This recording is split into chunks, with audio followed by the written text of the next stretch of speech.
and I promised that I would take as many as I possibly could.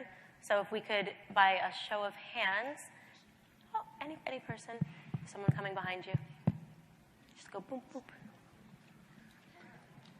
Hi, I'm Amory. We got to meet a couple times, which was awesome. Thank you. I actually kind of already knew your story. I saw an interview where you talked about it.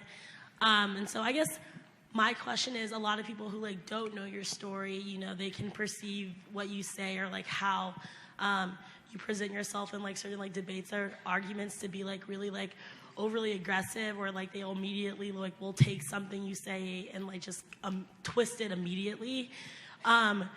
Do you how do you kind of combat that? Because I know when I know things and I'm debating somewhere, or no, not even debating, well, just discussing, it can be perceived oh, that's so aggressive. Why are you being so aggressive? It's no, I just know what I'm talking about, and I'm just telling you factually. Yeah. Well, so how do you kind of deal with that? Does that kind of perception bother you at all, or No, it doesn't. I hear this all the time. We have to understand, we live in a generation where facts are now considered aggressive. I mean, that's just the truth. If you introduce a fact, people will immediately say that it's aggressive, and suddenly they're on the defense, because it's as I said, it's very easy to resort to being a victim. So I just say champion it, and ask the question, what about what I just said was aggressive? Which piece of what I just said was aggressive? If me spitting a fact to you is aggressive, then there's no point in us having a conversation, having a dialogue. And by the way, when you see Charlie and I on these campuses, these clips where we're getting up and all fired up, you have no idea what is going on around us. Can I just tell you, these people are playing, you've got Black Lives Matter that's playing Beyonce music next to us, which is a most absurd thing, just that we can't hear ourselves think. We have people that are standing up screaming F the police. Meanwhile, the whole room is lined with amazing police officers protecting these awful individuals, right? So you'd be shocked. I'm very proud of myself for having managed to keep my cool this long, because sometimes I'm turn off the Beyonce music. But I keep it together. Thank you for your question. One over here on your right. Hello, my name is Jess, and I want to know your opinion on how the free market will if you believe that the free market will better assist those at or below the poverty line compared to governmental assistance programs or welfare. Of course, absolutely. So I live this really in my life. I have family that's on welfare, a governmental program currently, and I have family that has never taken welfare. So I get to actually see the differences. So the biggest thing about the welfare system is that it discourages people. Why would you go out and try to do better in your life if the government is giving you a certain amount of money, and they say, but if you make a little bit above this certain amount of money, we're going to take away what we're giving you. So then you're back down. So it literally, it incentivizes people to try to work around the system and to never do better than a certain threshold. Okay, so that's the number one thing. And then we can also talk about how the welfare system incentivizes people not to marry, the father of their children. I have nothing good to say about welfare programs. I think if you want to turn people into victors, into fighters, you have to put their backs against the wall. And there's no better example of this. You guys may have seen my PragerU video. I love PragerU. That my grandfather, I was fortunate to have been raised in my grandfather's home during my formative years. And my grandfather grew up on a sharecropping farm. He picked cotton.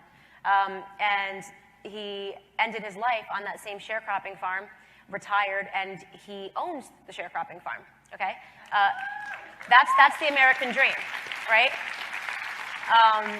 So that is thanks to free markets and capitalism, and this is why it's so important that Donald Trump is in office slashing regulations. Is what makes people go against entrepreneurship is when they can't even have an idea before they owe the government thousands and thousands of dollars for even trying to attempt their idea. I know so many people that have had ideas that are discouraged by our government system.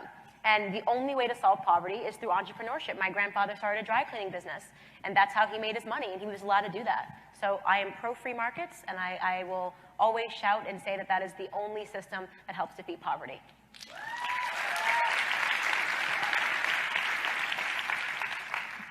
Hi, Candace. Hi. My name is Jessica. I just want to give you maybe 30 seconds background to the question. Sure. Then I want to ask you generally what you think the solution is, and then specifically for me, if you have any advice. So it feels like a test. Yeah, just to lay it out, just so you know I'm not rambling. Answer, okay. So I just actually came back from overseas. I was with Peace Corps, as I have an education background, and I'm trying to support myself through. That's not the reason. Oh, anyways, so I'm trying to support myself through grad school in DC.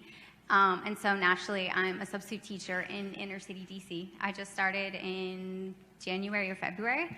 And I'm usually one of the only, I'm the minority in the building. They usually send the security guard with me, usually the first couple times, just a little worried about me. And it's been a really eye-opening experience. The first day that I was there, I was with middle school students, and they walked in, and everyone was just so angry, and I didn't know why everyone was so angry.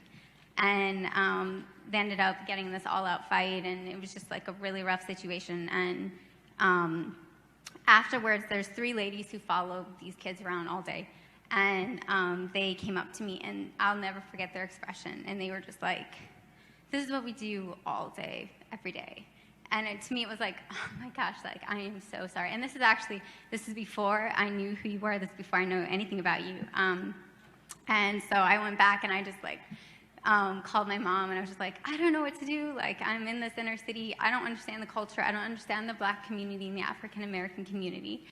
And literally the next day is when you drop that, that amazing, I think it was at Berkeley, where you were UCLA. saying at UCLA, yeah, and that was just like, yes, answer to prayer. Go Candace. So that was awesome to see. So that's kind of the context. My question is, I don't know what the answer is, and I understand that they need to get off of welfare. I understand that there needs to be an awakening of the mind. But when I'm in there and I'm living in that culture, I mean, that's what I do, Monday through Fridays now. Well, except it's summer break now, but that's what I do. And it's terrifying to tell them, for instance, I'm somebody who's pro-life. There are so many girls that get abortions in the school, right. 15, 16-year-old girls. And so I'm thinking, am I just saying, like, by my vote that I'm condemning them to a life of, single motherhood and right. poverty? Right. I don't believe in domestic violence, and I go after, boys who will just smack girls in front of me and say, like, you shouldn't treat them that way, but the girls like that attention because they think that's love. So it's just, right. I'm confused on how to solve that as somebody who's not part of the culture. Right. And then just generally where you see the U.S. going, if we're going to get them off of welfare, if we're going to be pro-life, how are we going to help them and not just, how right. are we going to help them, basically? So what I would say off the bat is that the number one thing that has been going wrong is that the Black community keeps looking on the outside for other people to fix the Black community, okay? The Black community has to fix itself. And that's partially because, and I will say this, we have been told lies.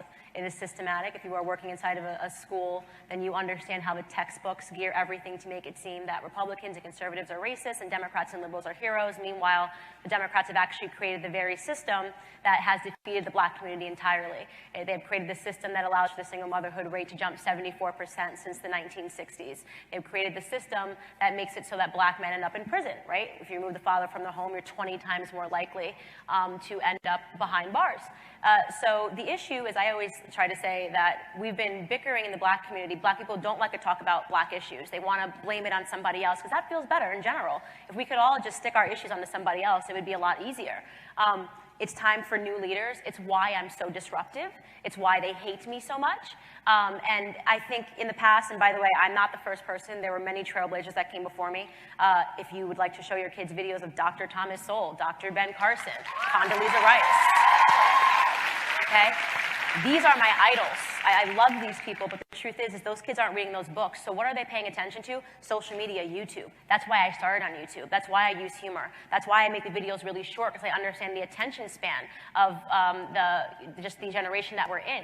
So it's about disrupting what the left has had a stranglehold on, and as you mentioned before, that's culture. Right? That's why the Kanye tweet was so significant, because it opened up the conversation in a way that had never been opened up before in Black America. So I appreciate all of the work that you're doing, but I want to let you know that the burden is not yours, it's ours.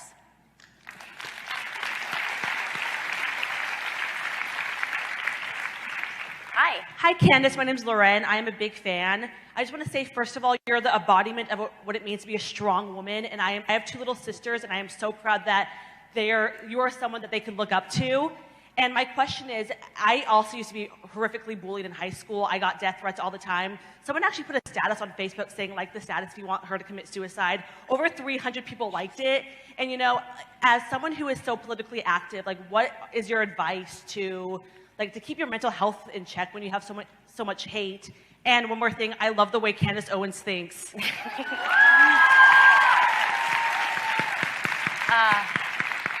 Social media, and first off, that is horrendous, and I'm really sorry to hear that happen to you. I've heard stories like that, and it always devastates me because I don't think parents understand how mean the internet can be, and it's not even the fault of the children. It's really hard to be mean face to face. It's really easy to be mean on the internet, but I think that that's sort of the dialogue that parents and their children need to be having about social media, that they need to understand what that is the pathway to. And look, you made it. Obviously, it's about teaching your children self-confidence. And I really think that in the school system, we see a breakdown of self-confidence over time.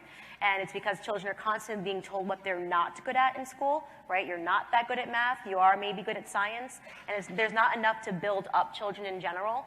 And it starts within the home. It really does. But there also has to be more done in school to let students feel that they are doing something good. There's not enough positive reinforcement. But I have tried so many times to open the conversation on social media and the way that it affects the youth particularly. I think when you get to a certain age, it's like, all right, be on the internet or not. But it's really hard for children to stay off the internet without losing all of their friends when they're younger. But yeah, I think it really starts with more conversations and a better build-up on home and a structure, because we are in a totally different generation, and it is eating away at children's confidence. I'm really sorry you went through that. This will be the last question. Oh. Hi, I'm Paige. I'm 11. I'm from Frisco. My question is, who... 11-year-olds here. Can we just give her... This is the cutest thing I've ever seen. Who and/or what motivated you to get into politics? And when did you know you wanted to make it your career? Wow, that's a really good question. So I think the person that motivated me was Donald Trump. I think that is... While I was sick in bed, getting better, you know, I was watching him, I was watching the political season. I grew up listening to hip hop my whole life, and they loved Donald Trump. Rappers loved Donald Trump. It's all about Mar-a-Lago, I'm doing this like Trump, Trump, Trump, Trump, Trump. He was the man. Then he announces that he's running for the White House, and they were like, nope, he's a racist, just kidding. And I said, all right, now let's be clear here. I'm not going to believe that this man became a racist overnight, right? So it just started to make me question all of my beliefs, and I came up with understanding that racism was being used as a theme to turn black people into single-issue voters, you know, to make sure that we were constantly in a state of fear, that we were so fearful that we had to vote one way because the other way was going to send us back to Africa on slave ships. And I thought it was ridiculous, and I was, you know, upset to see that culture in Hollywood was pretending that that was real. All of these actors and actresses doing what they do best, acting as if Donald Trump was going to be a monster. And I decided, let's beat them at their own game. Conservatives can be funny.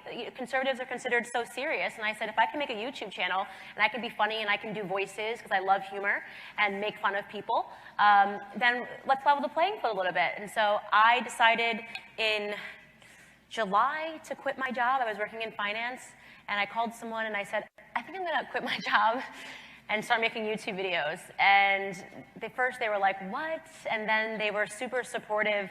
I was like, I don't know, I just feel that this is what I'm supposed to be doing, and it's time to wake up the world. Look, I don't recommend it. I don't think everybody should go home and quit their jobs.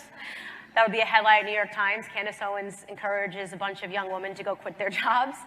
But I think when you have a calling, and that sometimes, you know, God puts something in your heart and you know it's real, then go for it.